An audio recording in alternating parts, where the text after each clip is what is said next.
Eu sei que vocês não aguentam mais me escutar falando de Palestina.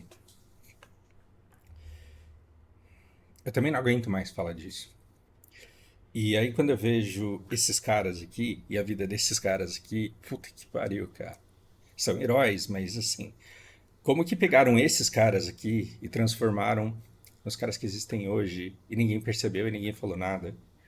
Quanto dinheiro foi usado para proteger, para mascarar a deturpação desse povo aqui e transformar no que se criou?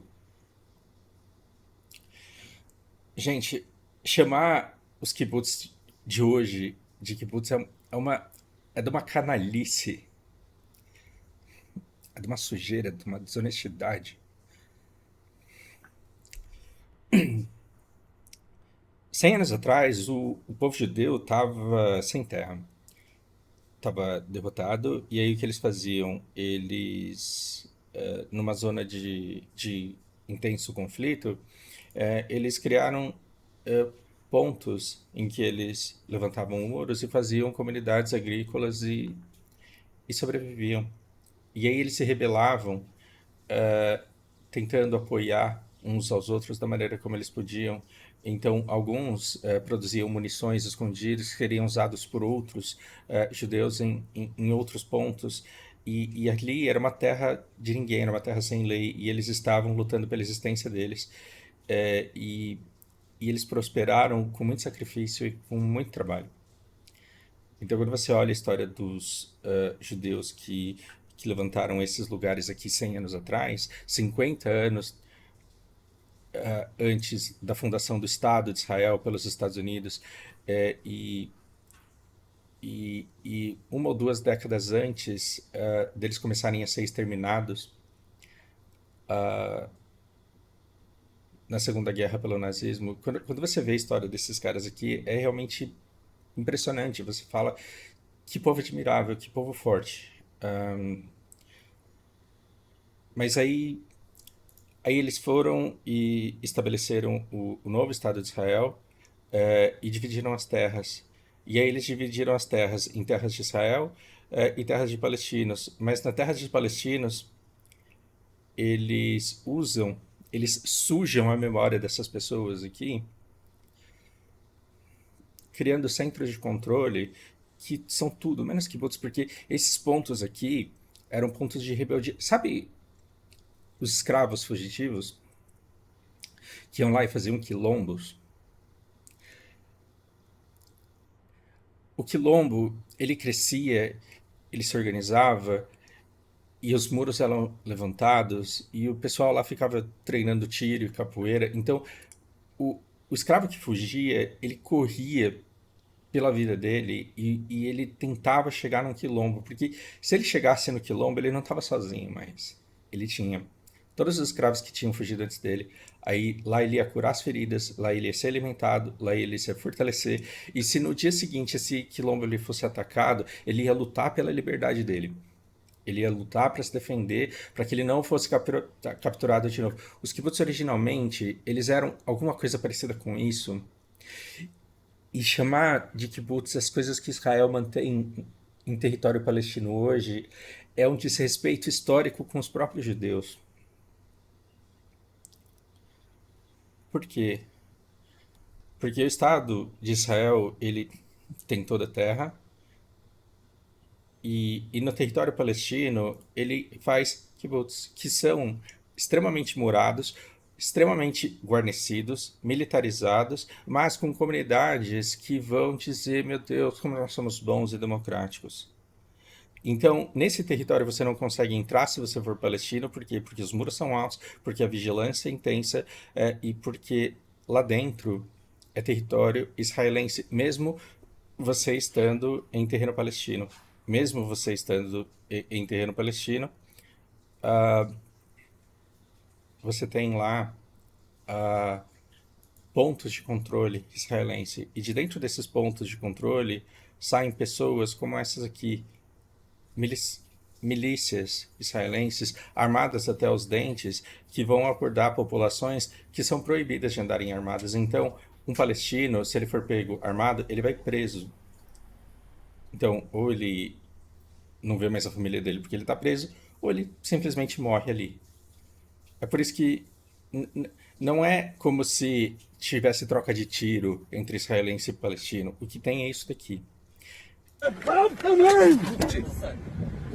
Então, vê se esse israelense aqui, que não tem vergonha nenhuma de ser filmado, vê se ele está numa posição de confronto. Vê se ele está em pé de igualdade com o palestino. انا ساكن في الخليل، وين دا كنت ساكن؟ هنا ارضنا اشتريناها. لا مالنا يا حبيبي، ارضنا اشتريناها، مالنا حقنا دفعنا على رئيس بينا يا حبيبي. ايش؟ ما درت شيء. الو قاعدين مدخلين לעשות בעיות עם האנשים גם פה. بيسووا مشاكل قاعدين. نسلم؟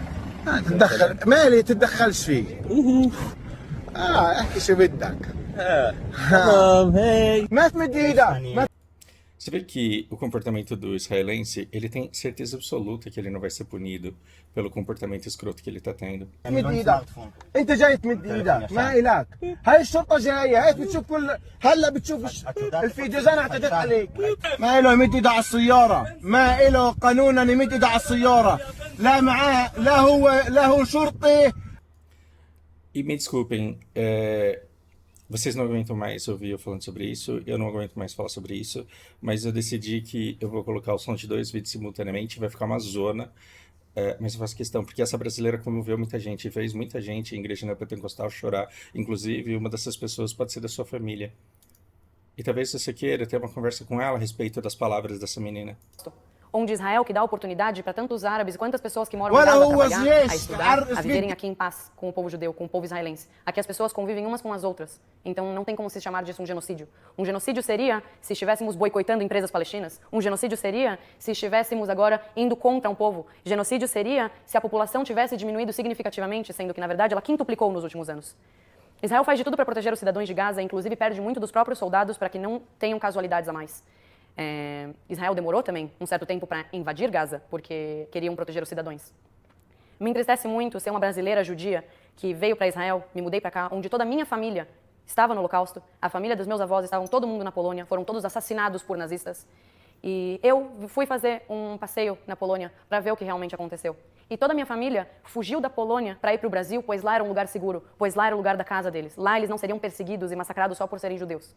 Então, realmente é uma situação muito complicada saber que eu, brasileira, não posso voltar agora para o meu próprio país por conta do perigo de ser judia e estar num país onde tem muito antissemitismo.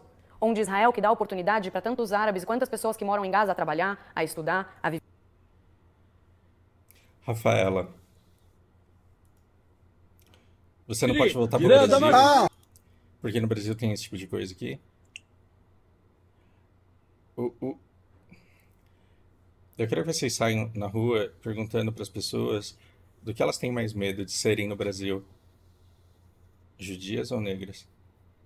Você já viu alguém morrer no... Rafaela, você já viu alguém morrer no Brasil por ser judia? Você já viu alguma vez alguém no shopping dizer que é judeu e apanhar de todo mundo no shopping?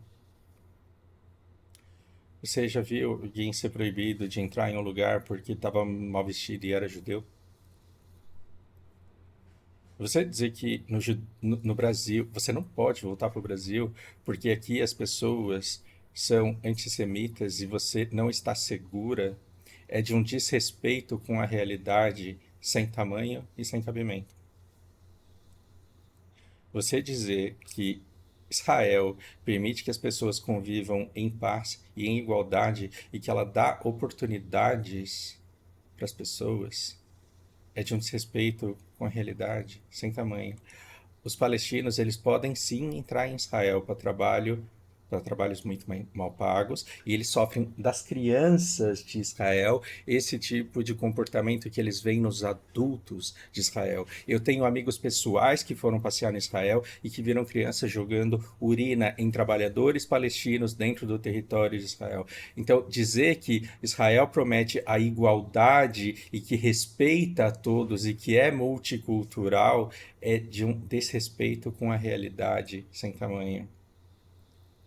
E esse discurso ele só é propagado porque existe uma agenda sionista que luta e que mantém metade do mundo numa alienação terrível, como se Israel fosse o lado do bem. Para quê? Para que ela sempre possa revidar os ataques que ela recebe dos supostos terroristas, porque aí sim ela consegue justificar e manter o seu controle sobre todas as regiões que ela ocupa.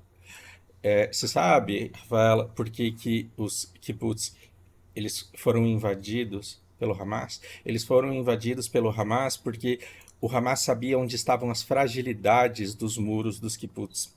E você sabe, Rafaela, por que que os palestinos sabiam onde estavam as fragilidades dos muros dos kibbutz? Porque eles construíram os kibbutz, porque israelenses não são pedreiros, Rafaela. Israelenses não carregam pedras. Israelenses hoje usam mão de obra palestina para realizarem os seus trabalhos. Então, você, Rafaela, não é do mesmo povo que construiu esses primeiros kibbutz.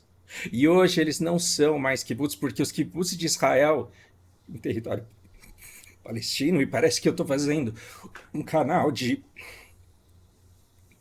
sensacionalismo, parece que eu estou chorando aqui para dar like, para atrair gente para o canal.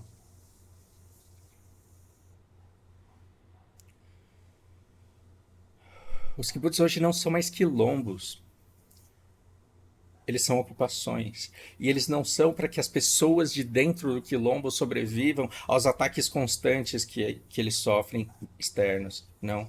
Eles são para esses soldados aqui descansarem. Para esses soldados aqui dormirem em segurança. Para no dia seguinte eles voltarem a fazer as patrulhas de segurança. Isso aqui é Israel.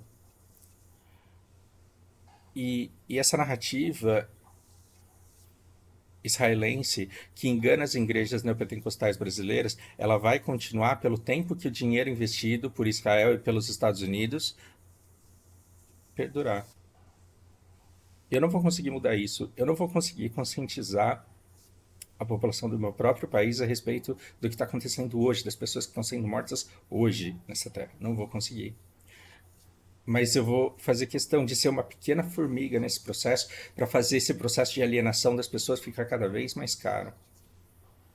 Eu não quero que esse canal fique grande, mas eu quero que alguém daqui fique grande na internet e que isso que eu tô falando e que todo mundo tá falando, que isso crie proporções que dinheiro nenhum no mundo seja suficiente para sustentar essa retórica, porque essa retórica mata.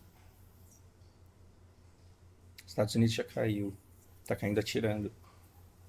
Tá feio. Tá bem feio. Às vezes eu me pergunto se eu ficaria de coração partido se mísseis iranianos começassem a chover sobre Israel, e com certeza, porque as crianças que dizem que os bebês palestinos são terroristas, elas também são vítimas. Elas são vítimas desse discurso. E você, Rafaela, defende essa mecânica perversa que mantém o mundo dividido. E assim, se a gente não tivesse essa retórica, as pessoas olhariam para isso que acontece com mais objetividade. E se a gente conseguisse olhar essas coisas que acontecem com mais objetividade, a gente ia lá e tirava essas pessoas de lá. A gente tiraria quem chegou depois de lá. A gente teria tribunais internacionais para julgar essas pessoas para que isso não voltasse a acontecer. A única coisa triste desse vídeo é que ele é um entre um monte de outros que, graças a pessoas como você, não são vistos. E quando são vistos, são chamados de mentira, de fake, de invenção, de terrorista. Tá aí. Esse é o cara que tem o direito de existir. E se você acha que ele não tem o direito de existir, é porque você é nazista. É isso aí, ó, que você defende quando você apoia Israel.